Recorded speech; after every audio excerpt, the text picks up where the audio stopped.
All right, good. Well, it is so good to have you all here. Welcome, welcome.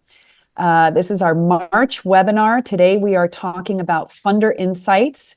And what I'd like to do is, first of all, just go ahead and give you an introduction to each of our guests today, starting with Brittney Frazier. Brittney is one of our guest speakers. She's a dynamic leader in philanthropy and nonprofit capacity building. She is the Director of Leadership, DEI, and Capacity Initiatives at Allegheny Franciscan Ministries, where she spearheads efforts to invest in nonprofit and community organizations across Florida with a strong focus on historically marginalized communities.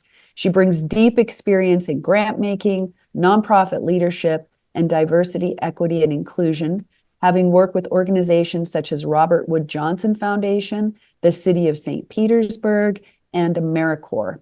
She's a proud alum of Florida A&M University and the University of Central Florida. Brittney holds graduate certificates in public health and clinical aging sciences from the University of South Florida as well. Beyond her professional work, she is a committed civic leader, an active member of the Delta Sigma Theta Sorority Inc., and a go-to expert on the best food spots in the Tampa Bay area. I didn't know that. Wow. Welcome, Brittney. Good to have you with us. Thank you.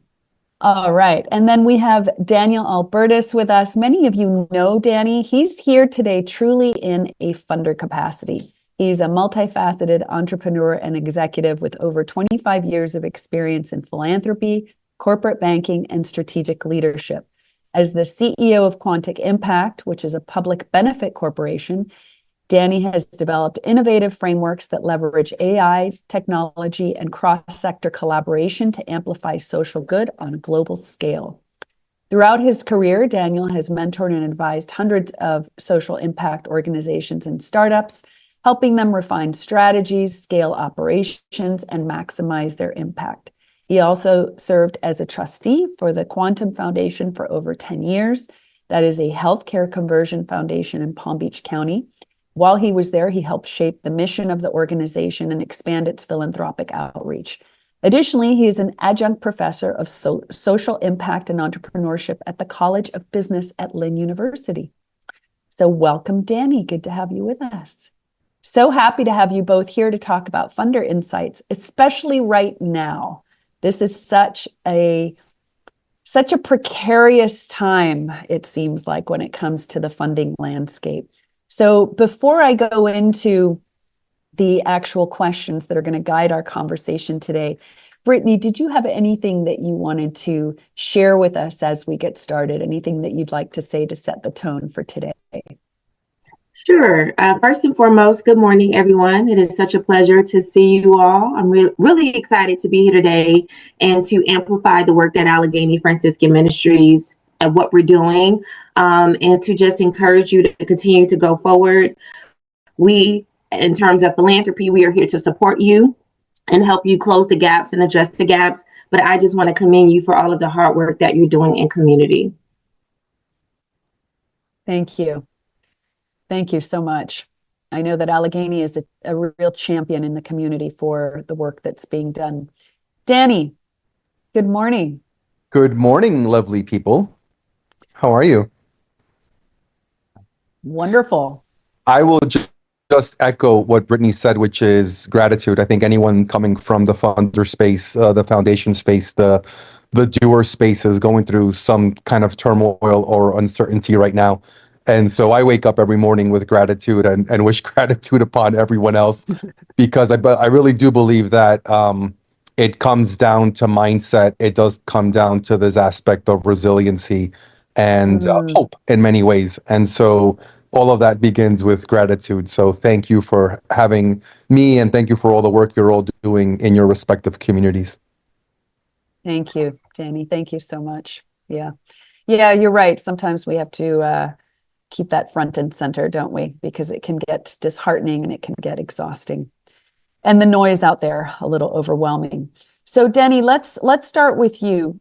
Talk a little bit about some of the challenges that you feel are being faced today, and what your recommendation from a funder perspective might be on how to navigate some of those.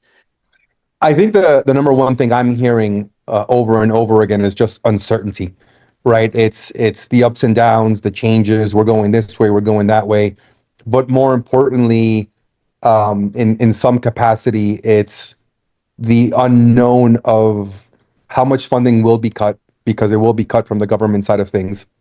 There's some wonderful data that shows to the county level of how much federal funding comes in, and it's astronomical to think of the number of lives that are going to be impacted by any kind of cuts.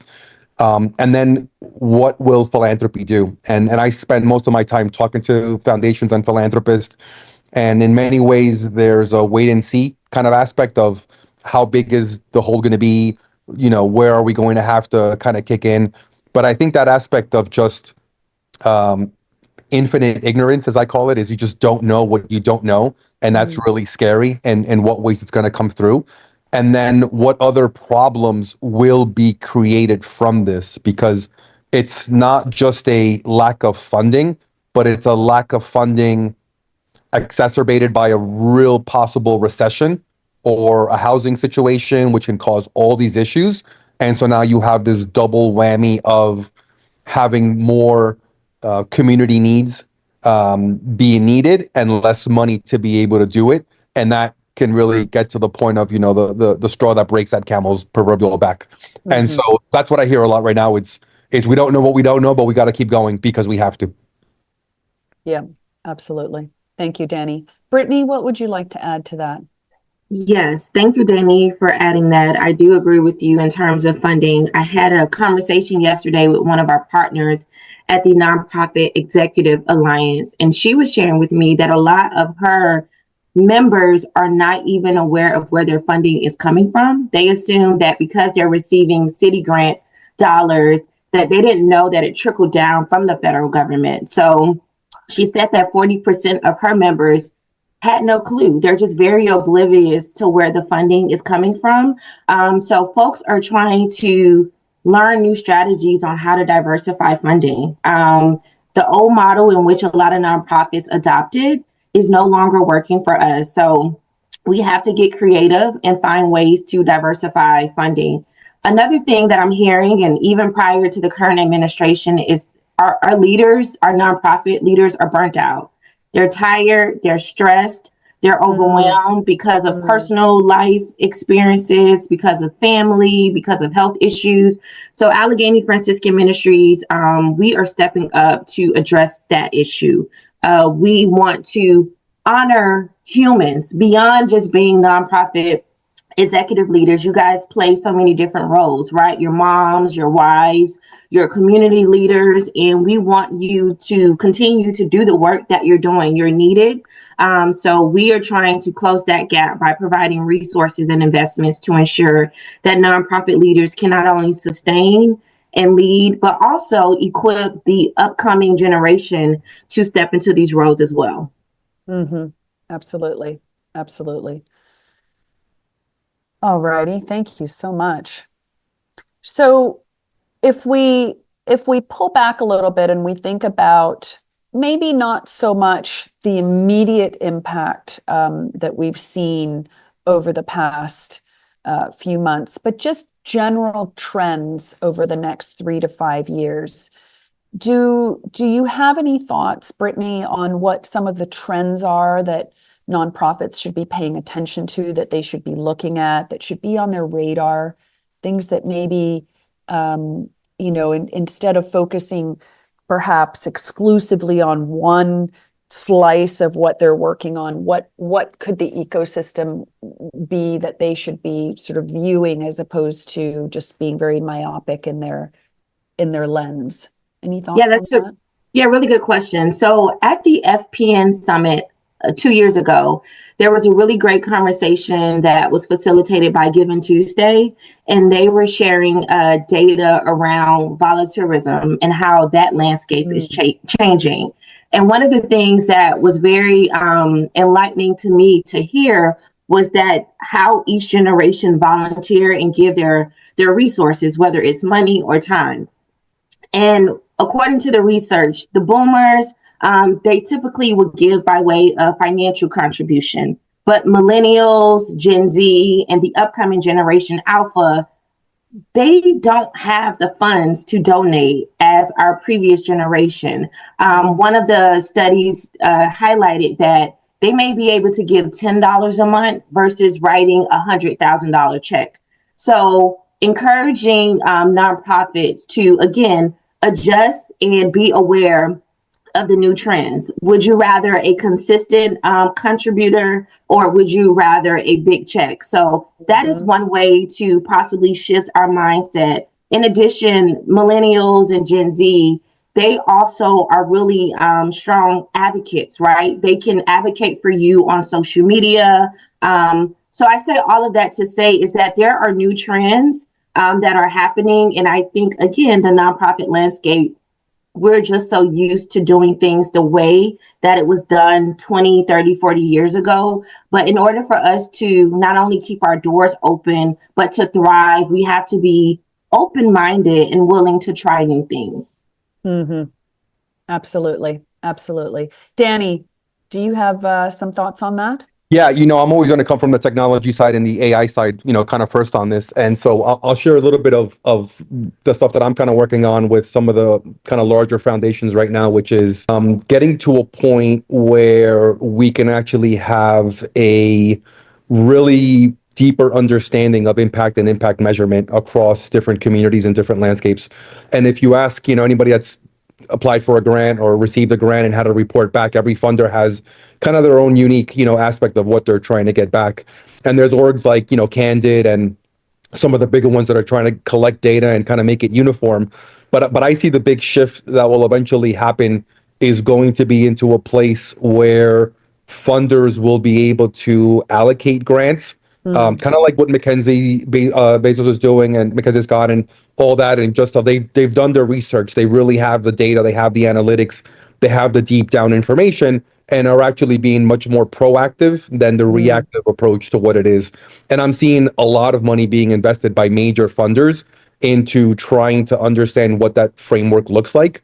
And so for the nonprofit, I would say is, to Brittney's point of getting a younger volunteer base, is technology is going to play a bigger and bigger and bigger role. You're going to have to figure out how to incorporate it into your day-to-day, whether that is, even a simple thing of getting, client testimonials, as long as it's HIPAA compliant or whatever, space you're in, just trying to get that feedback and just start collecting as much data as possible, because the gold of the future is data, and being able to analyze it and being able to synthesize it and be able to make better decisions, especially when it comes to cross collaboration and getting different organizations within a community to really understand what they're doing, so that funders can come together and aggregate their capital into something much more profound. That's really the next 2 to 3 years with what I'm seeing,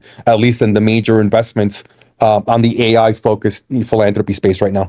So Danny, help us then for a moment think about how a nonprofit can make themselves how they can bring value in that context. So what can they be doing? What can each nonprofit here be doing in order to either assist with data gathering, tighten up their internal mechanisms so that they're quantifying the impact of what they're doing in a better way? Should they be reaching out within the community to see if there are other organizations with whom they could merge data, perhaps? What ideas do you have? Yeah, I think it comes down to that. I think it's always this aspect of always being curious and always realizing that you have the opportunity and the ability to be educated online in any kind of capacity, right? Whether it's YouTube, whether it's, online capacity building, things like that.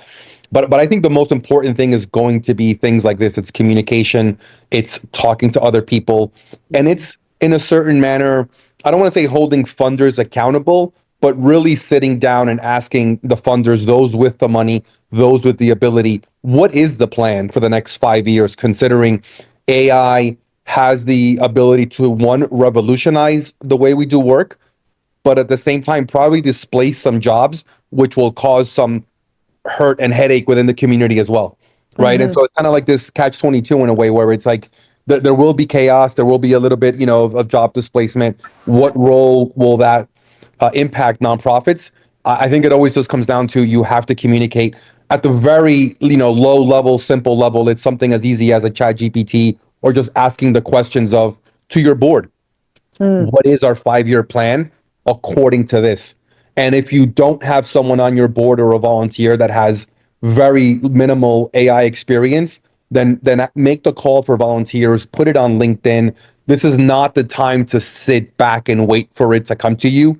You need to be proactive. You need to be out there kind of ringing the bells and saying, what is out there for me? What should I be doing right now? Please, I'm open for suggestions. I'm open to advice, and let it come to you, because people do want to help, but you have to go out there and ask for it to begin with. May I add to that as well? Of course. I totally echo the sentiments that Danny just shared. Allegheny Franciscan Ministries, we've been partnering with a tech for good company for the last 3 years called Jumpstart. The program is under a national organization called Bonterra, and they specifically focus on fundraising development. And we have seen a tremendous success in this program over the last 3 years. We started our investment during the pandemic, but essentially we have up to 10 to 15 nonprofit organizations go through a cohort-based capacity building program, where they are learning to transfer their donor information into a customer relationship management system, because we are noticing that a lot of our nonprofits are managing their donor database via Excel spreadsheet, and it's not always organized. So we are supporting them by helping them transfer that information into a customer relationship system.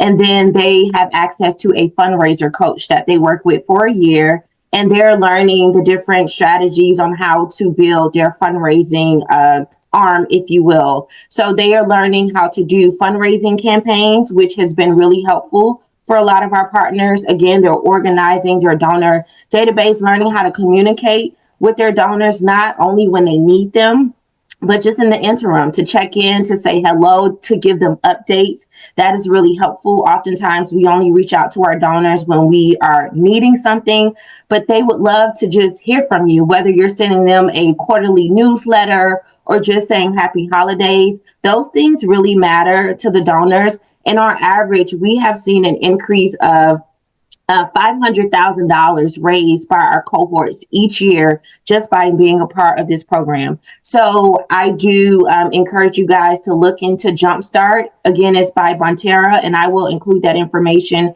in the chat. So in the event you get a capacity building grant or a general operating grant from your donors, that is a resource to explore. They are amazing. We've worked with other tech for good companies, but this organization has showed great results and outcomes over the last 2.5 years. Excellent. Fantastic. That's great to hear, Brittney. Thank you. Wonderful. All right. So let's jump to actual nonprofit appeal to funders. So what would you say, this is a two-part question. What would you say makes a nonprofit stand out to a funder, and what common mistakes should they avoid when they're approaching a funder or looking at approaching a funder? Who wants to? That is Brittney, such a good question, and such a loaded question as well.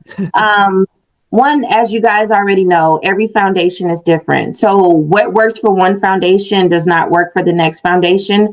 Some foundations have an open door policy where their nonprofit partners can just pick up the phone and call them, where others do not necessarily have that type of approach. So one, I would say, get to know the foundation, because again, you don't want to use the same cookie cutter approach with every foundation, and genuinely try to be in relationship with the funder. We can sense out when folks are just asking for funds. Me personally, I do value and appreciate those organizations that are truly in alignment with our mission and our initiatives. Sometimes I do see nonprofits are trying to shift their focus or their mission just to accommodate us, and I don't think that is a good practice. So I value and respect those nonprofits who are true to their mission. And if they learn something about us and they're like, okay, we're not a great fit, I respect that, because there may be other opportunities where I can connect you to another funder or another opportunity. So just do your homework. Make sure you are in alignment. I do appreciate when funders reach out, share stories, invite us to events. But I appreciate the authenticity. I can smell from a mile away when folks are not genuine, and they have ulterior motives. So let me ask you a quick question on that, Brittney.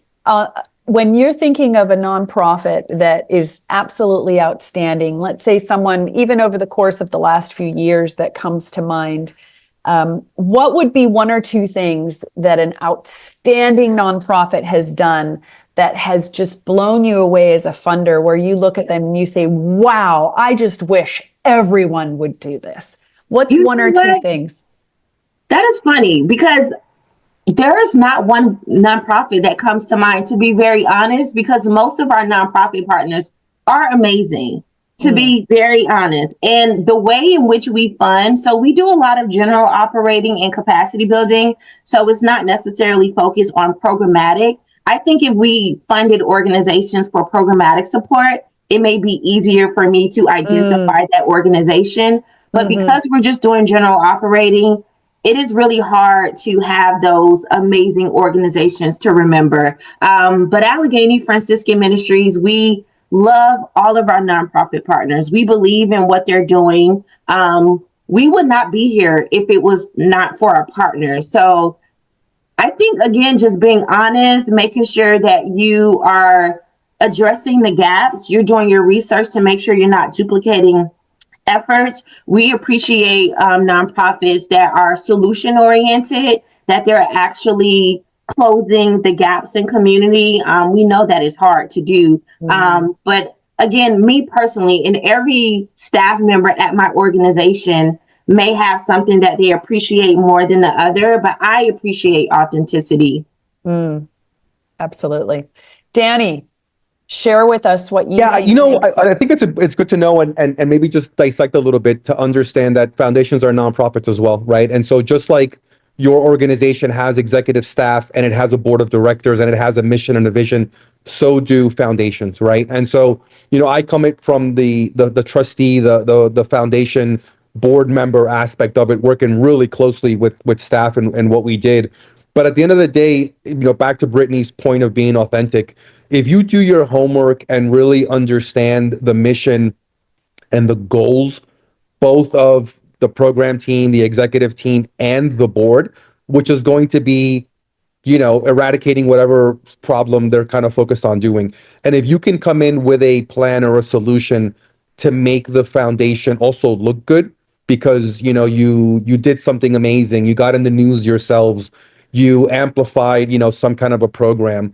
I remember early on in some of the not huge grants that we did at Quantum, but maybe they were related to helping people get access to Medicaid or some of the global the social services, and maybe a 200K grant turned into 30-40 million dollars in federal aid because of what we did. Like, that goes a really long way.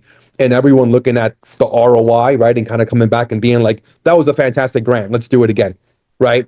And then the other thing I think is going to be very important is also to say there's a term in philanthropy, which is catalytic capital, which is, how am I going to turn your investment? I don't like calling it grants, to be honest. I like calling it investments, because I think foundations are investing in the community. They're investing in people. They're investing in you. They're investing in a solution in many ways, right? It's, how are we going to use what we get from you to prove that our model works, prove that we can scale this and attract others to the table? Because that's going to be very important in the sense of how long is it going to be? There's not a lot of general operating dollar funders like Allegheny and what they do, right? They're and I call them, I don't know, Brittney, have you heard the my God approach? call, my God, is multi-year general operating dollars. And when you get them, you're like, oh my God, I got, 2 or 3 year general operating dollars, super unheard of in the sector, right? Everything is, grant specific, program specific, everything else. And so to me, it's always about, how do I feel like you're going to be a partner in this solution that we're trying to solve in our community?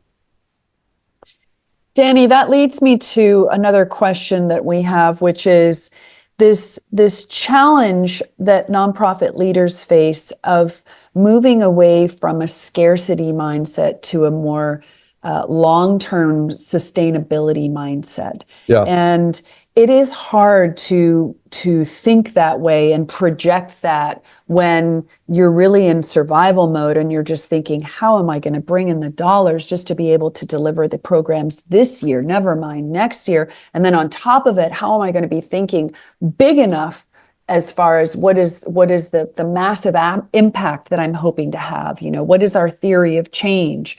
So what advice would you give to nonprofit leaders to help them make this shift from the scarcity mindset to a more long-term sustainable outlook?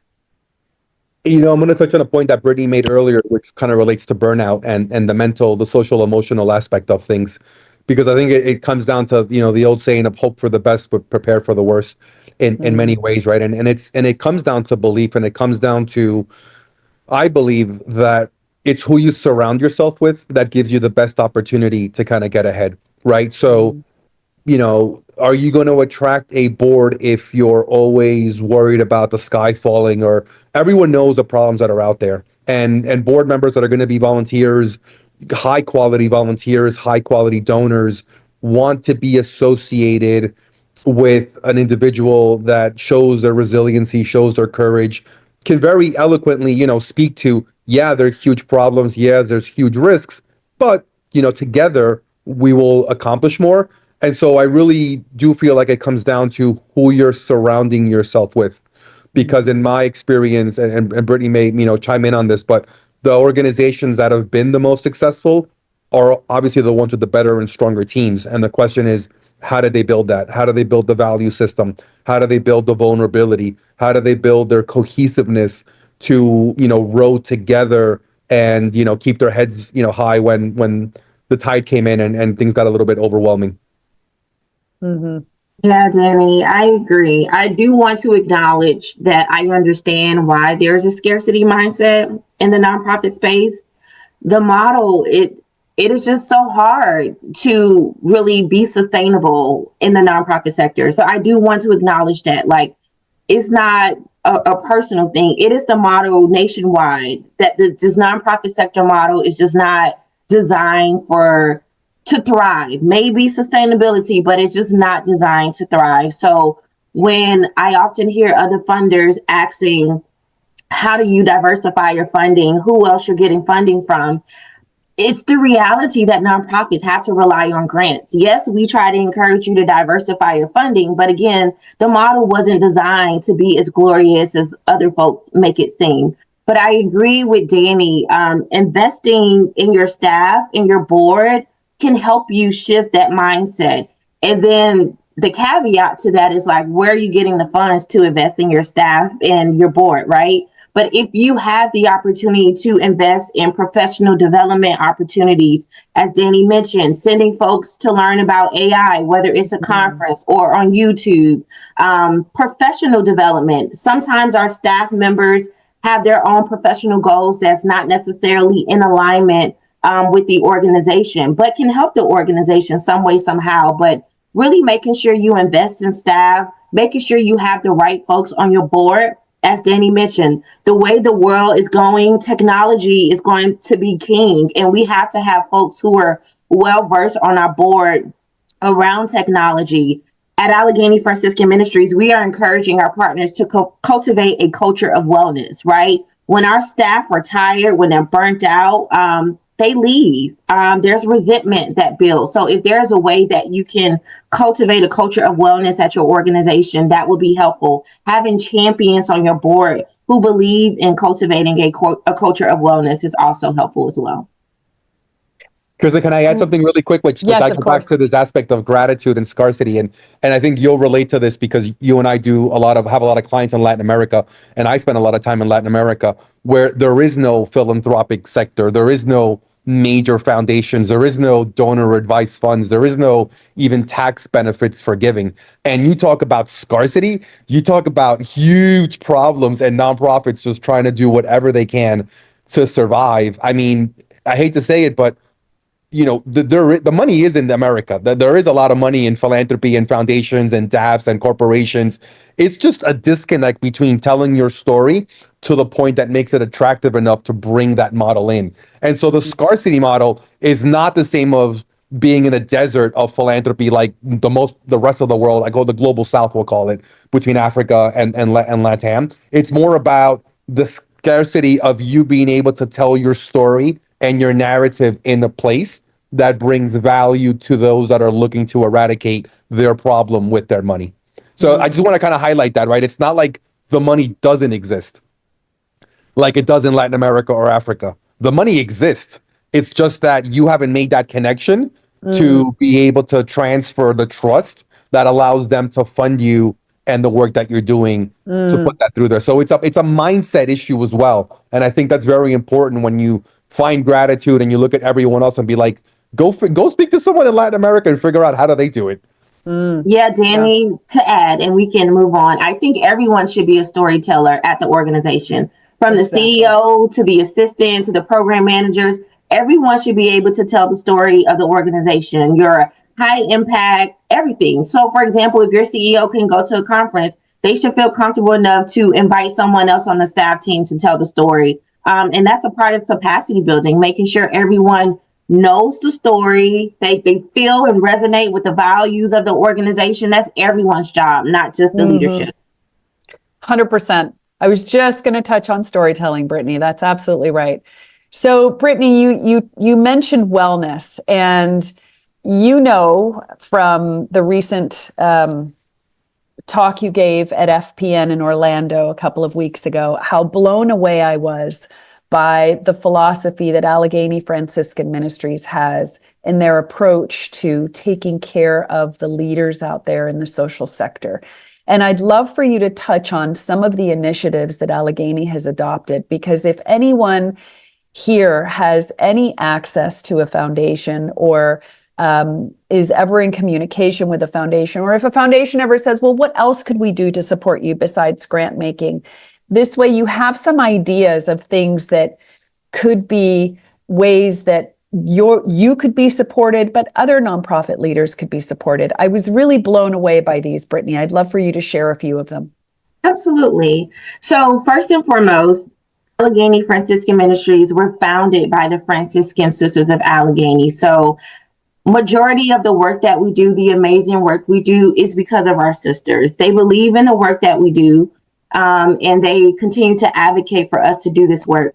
So earlier this year, we formally launched our nonprofit capacity and leadership initiative, which I am spearheading. So part of that initiative focused on continuing to expand the capacity of our nonprofit partners, but to also focus on wellness. Based on the research that we've seen, based on our verbal reports that we have with our nonprofit partners, they are very vulnerable and honest. And we hear time and time again that they're tired, they're burnt out, they're leaving the sector. And this is dated back to the pandemic.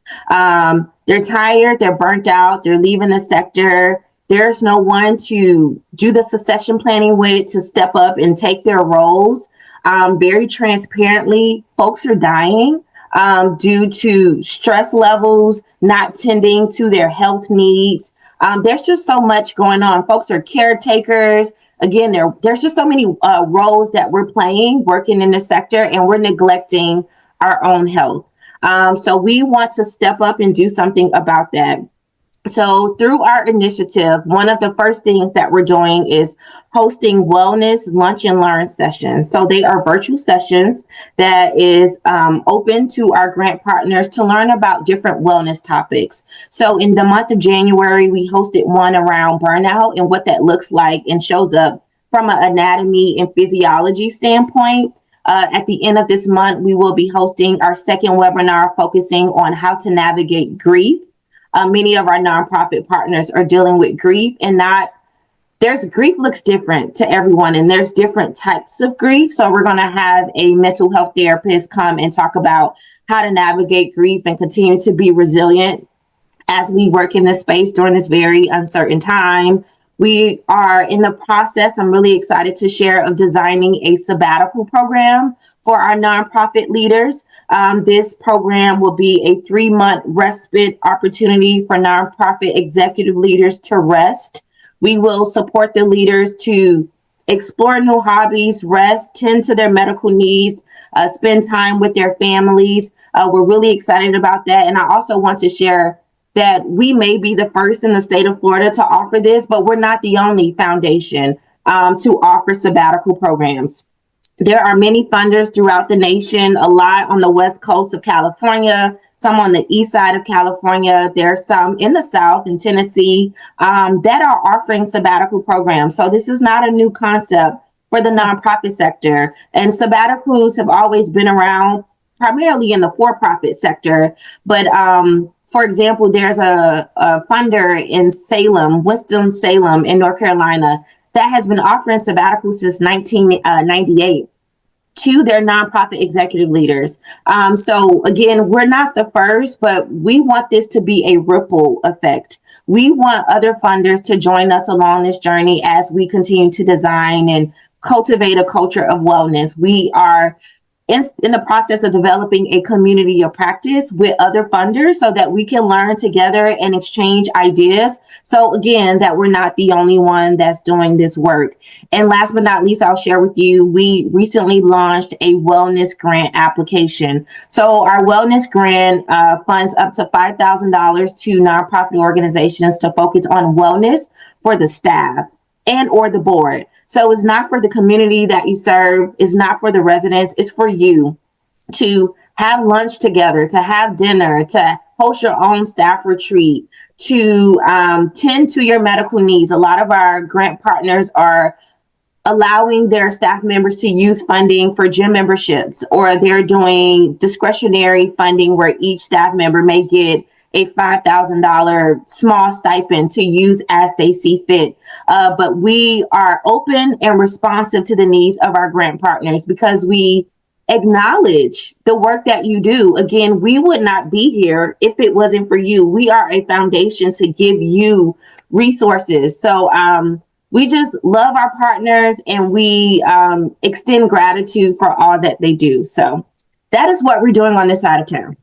It is absolutely incredible. Seriously, I've never heard of a funder. Yeah. Congratulations, Brittney. And thank you for sharing that so eloquently. I just want to dig a little bit into the sabbatical concept, because that was one of the programs that I heard at the Florida Philanthropic Network conference that really stood out in my mind. One of the things that who was the gentleman you were speaking with? He was so great. Corey Davis from Maven Leadership. Mm-hmm. That's right, Corey. So one of the things that you and Corey talked about was how, interestingly, this philosophy of the sabbatical, which really is bringing in a replacement person, right, to cover the 3-month sabbatical that the nonprofit leader is going to be away, that it brought to light so many interesting issues and challenges. For example, a nonprofit CEO or ED saying, it's absolutely impossible for me to step away for 3 months. There's no one else who can do my job. There's no one else who knows what I do. It just wouldn't work. It's impossible. And how that in itself is a reflection of perhaps not having an internal infrastructure where there's enough redundancy that you could actually step away for the 3 months. So can you talk a little bit more about some of the things that came up in even exploring this conversation with some of your nonprofit partners? Yes. Oh gosh, that was very eye-opening. So we held a focus group about 2 years ago with some of our leaders talking about the idea of a sabbatical and wellness retreats. And many of them were very apprehensive around the idea of resting. And again, I contribute that to the nonprofit sector and just the infrastructure and the system itself. But we asked them, if we were to offer a sabbatical, how long would be ideal for you to rest? And most of them were like, just a weekend. All I can do is a weekend. I can't imagine taking weeks off or a month off, because they felt like they were possibly going to lose their job. There's no one in training to step up in the event they had to leave. And I'm just thinking, God forbid you get sick, like who will step up? We had and we're having a panel discussion in the month of May with folks who have taken a sabbatical already in the sector. So there are already some forward thinking folks in the nonprofit sector who have their own sabbatical policies or have granted their leaders that. So we're having a panel discussion for you guys to learn, because one of the gaps is the lack of education. A lot of the folks in the focus group felt like their board members would not approve of this opportunity. And we keep hearing that a lot. It's like, I would love to take a sabbatical, but my board won't allow me to take a sabbatical. So we have to do education first, and provide training so that the board feels at ease to allow their CEO to take a sabbatical. So with that, we are offering technical assistance. So when the leader is gone, you will have access to a consultant to help you with whatever you need. We're offering executive coaching to that interim leader, because they may be the next CEO in line. So it's giving them the opportunity to build their leadership skills to see if it's something they're interested in. Funny story, there was an interim leader who stepped up while the CEO was on a sabbatical, and she resigned in the next 2 weeks because she was like, one, I don't have the skills to be the CEO, and being a CEO wasn't what she wanted to do after all. So it gives that next person in line the opportunity to see if that is something that they're interested in, but to also help build their capacity as a leader. And we're also offering wellness coaching, because we know that that interim leader will be challenged. Yes. So we want to make sure that they have the mental and emotional resources to thrive while their interim leader is gone. Amazing. Absolutely amazing. Danny, do you have any thoughts on this? Anything to add? Coming from the health funding space, where I've always been adamant about who's helping the helper. This is fantastic, and kudos to Allegheny for doing this. And I do know that the CEO there, Eileen, is on the board of the Center for Contemplation and Action out in New Mexico, which is fantastic organization in terms of taking time out and just contemplating life and reflecting internally. I do think that one of the things I've been saying a lot with this advent of AI is my worry and my concern at the nonprofit leaders in my generation, Gen X, call it right now, with our 20, 30 years of experience.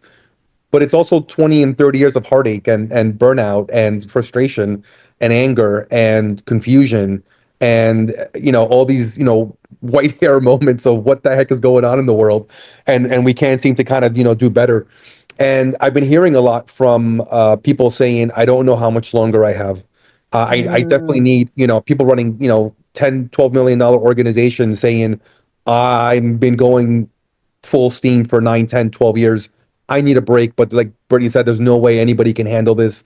I don't think my board can handle it.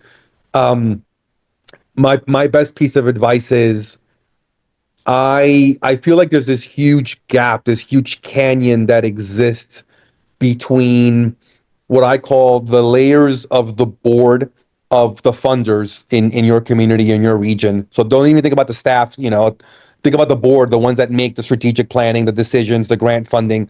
And then you have, foundation staff, and then you have nonprofit executive staff, nonprofit boards, and then you have the nonprofit person on the ground actually doing the work, right? Which is usually the lowest paid employee, usually the one that's working the hardest, usually the one that has the less benefits, usually the one that's really, dealing with the homeless person on the street or the sick person or whatever it is.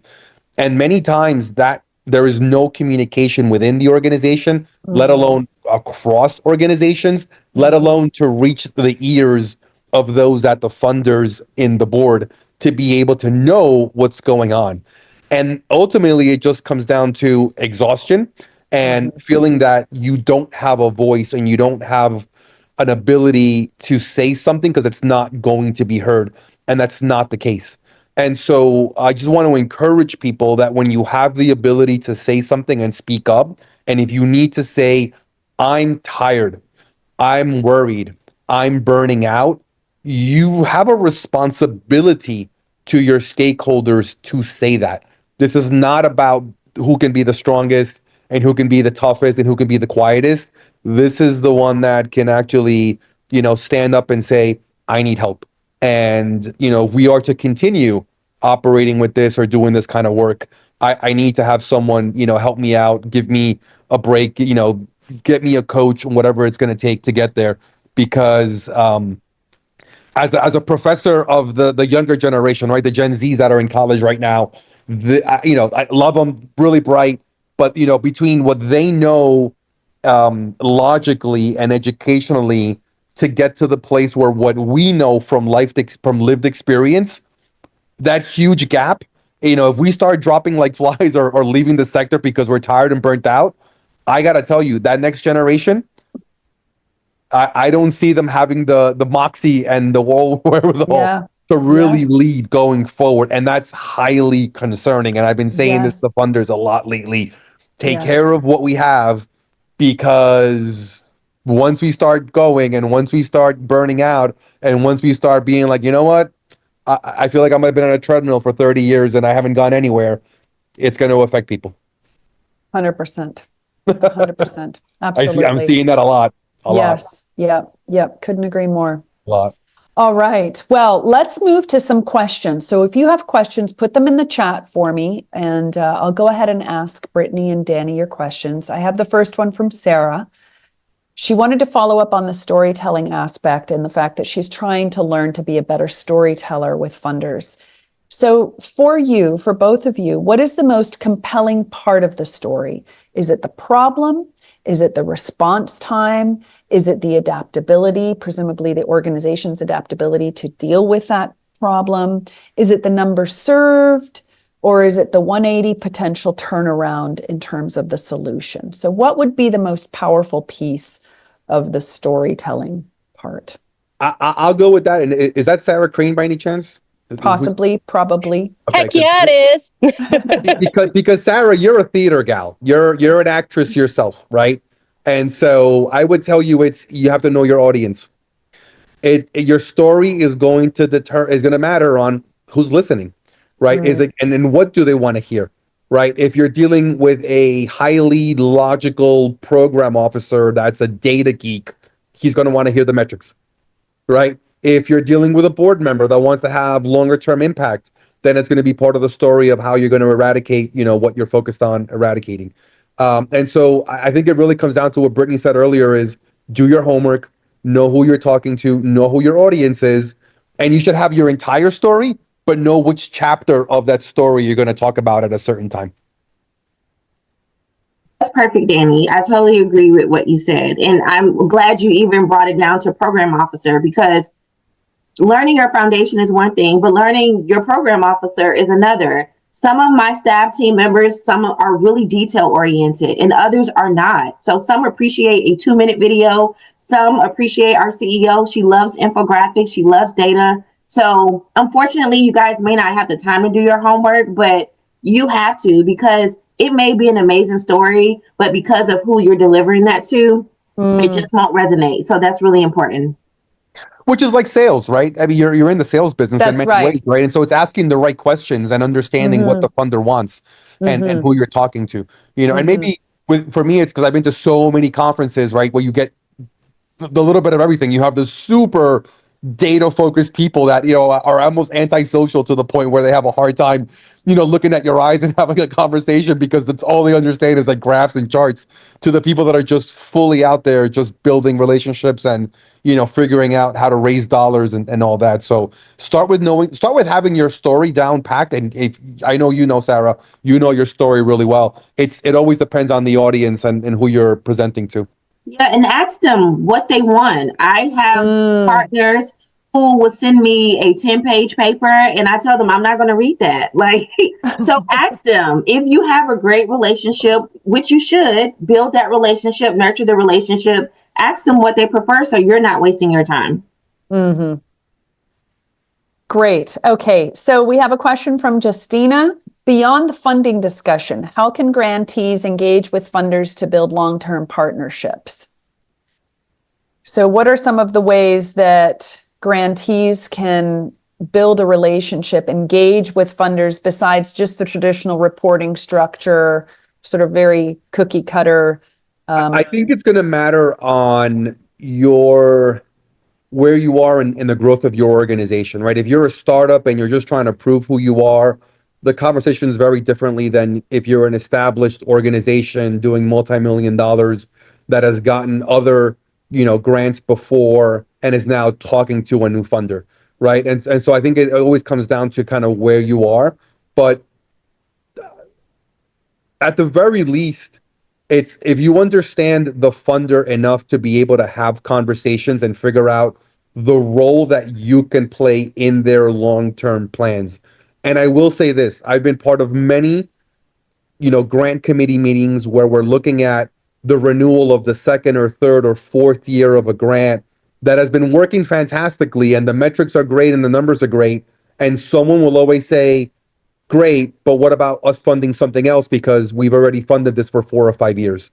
And so don't assume that just because you're knocking it out of the park and you're doing great, that the funder is going to stay with you because they're turning down 8, 9, 10 times the number of, grants that they're approving. And at some point, someone on the board is going to say, cool, they've done it, we funded them for 3 or 4 years. Shouldn't other people be picking up the slack for what we did? Right. So this kind of aspect of long-term partnerships or long-term funding is not something that many in philanthropy want to have because they're going to want to invest in other innovative startup, ideas that kind of grow. And so your concept of long-term partnership may not be the concept that a foundation has. And I think That's very interesting. I'm glad you mentioned that because it's good to be aware of that, Danny. And that could be through no fault of your own. They may simply choose to move on and fund someone else after 3 or 4 years. Go ahead, Brittney. Yeah, that's so good, Danny. We have that conversation often because there's folks we've been funding for 15 and people don't realize years. it. Nonprofits don't know it, right? Yeah, and I would ask, especially when we have new folks who would come in, they're asking, why are you still funding them? And it's not because they're not doing good work, but there are so many other nonprofits out there, and we want to fund as many as we can. Like, we like to see ourselves as providing seed funding. You get seed funding from us, and you go off and do amazing things, and other folks recognize you. But I always ask that question. All right, we're on year 15, we're on year 20. Like, why? Like, they should be able to build other relationships or do other things. So that is a really good question. For us, we asked that question in our report, our final report. What are ways we can support you beyond the check? Because we won't be able to fund you forever. And again, it's not because of your doing. There's just so many nonprofits. There's a new nonprofit created every day. I don't know how many, but there are so many new nonprofits created. Yeah. And if they're in alignment with us, we do want to support them some way, somehow. So one of the ways in which we support our nonprofit partners, of course, connections. If there's a funder that we can connect them with or an opportunity we can connect them with, we do that. Most recently, I would say 3 years ago, we started to invite our nonprofit partners with us to conferences to present with us. So those who were great storytellers, because we have some really great storytellers that are our nonprofit partners, we invite them to present with us at conferences. It is an amazing experience for them because 1, they get in front of other funders. 2, they get to get some more insight that they wouldn't necessarily get. And it's also building their professional development opportunities. So I love that. Corey, who was presenting with me at FPN conference, he is a great storyteller. So he's one of the ones we keep in our toolbox. If we have a conference, we'll reach out to Corey and say, would you be interested in open and presenting with us? More than likely, he always says yes. He enjoys attending conferences with us. And now that we're doing unique stuff with our wellness initiatives, we're giving our funders, our partners, the opportunities to facilitate conversations. So our wellness lunch and learns, we'll look back to see who's doing amazing work and have them present at a wellness lunch and learn. Yeah, there are different ways we try to partner. We try to listen, but we understand that mostly our partners want money. But you just never know how an introduction or another opportunity can leverage the work that you're doing. So I do encourage folks to think outside of the box. Mm-hmm. Wonderful. Anything else on that, Danny? No, it's just I go back to catalytic capital, right? I think many foundations are going to say, if you get a grant from a major foundation, then what are you doing to, use that as a springboard to go out there and get other DAF holders, philanthropists, individual people to realize. And by the way, this is also a responsibility of the organization to say, look, this foundation that, just focuses on grant making and they have a team of 12 and they do their due diligence. They picked us out of X amount of, possible grantees to fund us. That's a gold seal of approval. Like you should be going out there and educating the community to be like, if we're good enough for Allegheny, if we're good enough for a Quantum, if we're good enough to get to this bar, that's like a really good sign that you should invest in us as well. I also just want to give some statistics. We just closed out our TAL grant program, which focused on general operating. And I see some of our grant partners on the call today. We received a total of 147 grant applications this last cycle. The cycle one, we received, I think, 80. Cycle two was 147. We can only fund 15 out of the 147. So, I mean, and I would say 85, 90% of those grant applications are amazing, but we can't fund everyone. So, it is so hard. I know folks think because you have funding to disperse that your job is easy, but how do you make decisions and how do you give feedback? I dread the feedback calls because some of our partners will chew our head off. They're just not okay with the feedback that we give them. So I'm so glad you touched on both things. The fact that you get so many applications and you have to choose from those, because it's good for us to remember from the nonprofit side that that's what that looks like, right? We're just thinking, wow, we got turned down, but we don't think of, but only 15 could go through.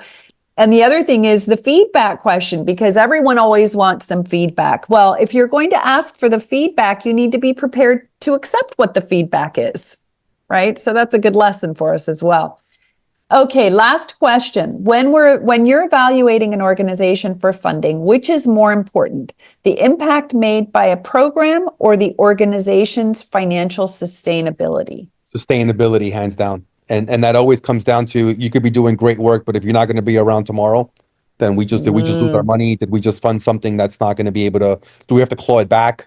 Do we have to put in some kind of language, on that? Now, I will say that there are ways for you to have conversations with your funders to put some safeguards.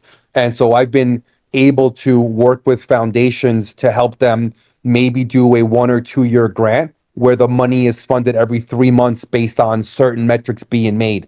That's the best of both worlds, right? Because you can go out there and say, okay, I do need $500,000 over the next couple of years for general operating, but I may not be there yet. So how do we work collectively? Because if you can go into another individual donor and say, hey, I've got this foundation willing to put up X if I have Y and Z results, chances are you're going to get so get creative. Back to AI, back to ChatGPT, back to we have good impact. We're missing the financial aspect. It's all about reducing risk to the funder and what you can do and strategize and come up with ideas. Would you feel comfortable giving me, part of the money every 3 to 6 months if I do this? Chances are they were like, you know what? Yeah, because if you don't hit it, we don't give you the other piece. Brittney, I don't know if you all are doing that, but it's been working a lot with this kind of instability that we have right now. Yeah, and as everyone knows, we're a little different. So we're okay with little risk. One, we don't give out big grants. You can pray about it. You have a bunch of nuns praying for you, so it's okay to. We don't give out big grants, so we feel like we can take a little bit more risk. We know that every nonprofit is not going to be around forever, right? They may be around for 5 to 10 years to do the work that they have been called to do, and they're done. Allegheny Franciscan Ministries does not plan to be around forever. We're trying to do as much good as we can while we're here. So we're not necessarily thinking about sustainability because maybe you're on a mission to solve something that may take you 5 to 10 years. You've done it and it's time for you to go. So I would say we take a little bit risk. We know that we will fund someone 5, 10, 20K, and they may not be around for the next 5 years. We're okay with that. But if I had to choose between sustainability over impact, I would say sustainability, and primarily because we're not focused on programs. If we were focused on programs, I think impact would be important. But we just want to make sure that your doors remain open so that you can continue to do the work that you're doing. And that goes back to know your funder and have a different story or a part of your story for that funder. Because to her point, they're not funding programs. It's, operating dollars. And so that's more about the impact than what you're doing on the other side. Or how you partner by saying Allegheny can cover my operating side, right? So I'll be more sustainable. So I can focus on the programs if you collaborate and co-fund here, right? That's the best of both worlds. Yeah, exactly. All right, wonderful. Well, thank you both so much. Before we hop off, if everyone would want to just turn on their camera just for a quick second, if you want to, we'd love to do a quick picture just for social media. If you want to stay on name only, that's fine. But so Kannico team, if you want to try and grab a picture, that'd be awesome. Thank you. Hi, Rachel, Sarah. Wow, it's been such a long time. My goodness. Hi, everyone. Oh, it's good to see faces. Look at this. Hi. All the superstars came out today. Amazing. Okay. Well, Brittney and Danny, that was absolutely phenomenal. Hi, Vicky. All right. Well, thank you all for those who are able to turn on your camera. Really appreciate it. If you guys could grab a quick picture, Kannico team, that's awesome. Thank you all very much. Brittney and Danny, that was phenomenal. Really, really nice job. Thank you so much. And really, I kudos to Allegheny Franciscan for just being a leader in this movement. And I would like to have Brittney come and speak to every funder group around the country and educate them on, being a little more risk-taking in terms of looking after the people that are out there doing the work every day in this sector and how important it is for them to stay healthy and balanced. You talked about something as simple as grief. When do we get to honor that as we work so hard every day and we just kind of choke it all down and just keep going. And so important to honor the people doing the great work. And Danny, as always, your insights as well, so appreciated. So valuable. So thank you all for being here. Next month, we are going to focus on corporate sponsorships. And what we're actually going to do is your roadmap. What do I do today to start working on corporate sponsorships? What do I need? How do I create my list? What is the content that I need to have? What do I need to be able to present to a corporate sponsor? What are they looking for? How do I come up with my levels? And this is not so much about events. This is really about sort of an annual corporate sponsor program for your organization. So that's going to be our deep dive for next month. And in the meantime, have a great month. Thank you all so much for everything, for being here, for your support every month, for showing up to the webinars. We appreciate it. If you have any questions, you need anything from us, please feel free to reach out, info@kannico.com.